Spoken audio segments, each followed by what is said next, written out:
It's an ongoing topic of frustration in Rochester, affordable housing. Today, Communities United for Rochester Empowerment, also known as CURE, hosted a protest against Villages at Essex Park Apartments. KIMT News 3's Annalise Johnson was there as current and former tenants picketed. What do we want? Justice! When do we want it? Now! At CURE's protest against rent increases, Abby Splitstoser shared her story. And I'm also a single mom, and I couldn't afford it, so I had to move.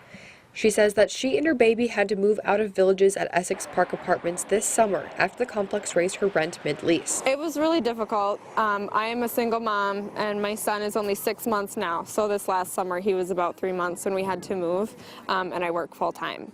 So with very little notice, we had to up and we had to move and find a new place to go. I can't afford my rent, so I've been forced out to leave.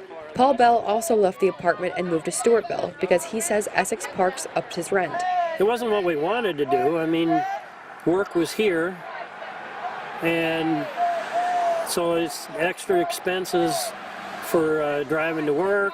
5-year tenant of the apartments, Jared Ludowies, says his rent increased by 50% this summer, so he's protesting to stand up for himself and the neighbors he is losing. Either you have to decrease the housing cost or increase the wages. And increasing the wages is far larger than this group to make that happen.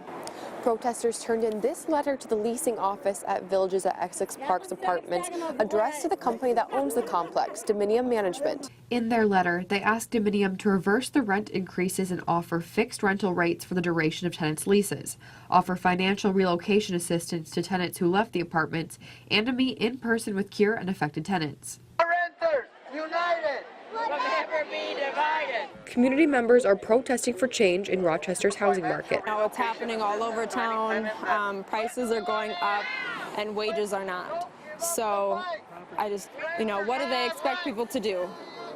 There's got to be a breaking point. We reached out to Dominium for comment on the protest today and are still waiting to hear back.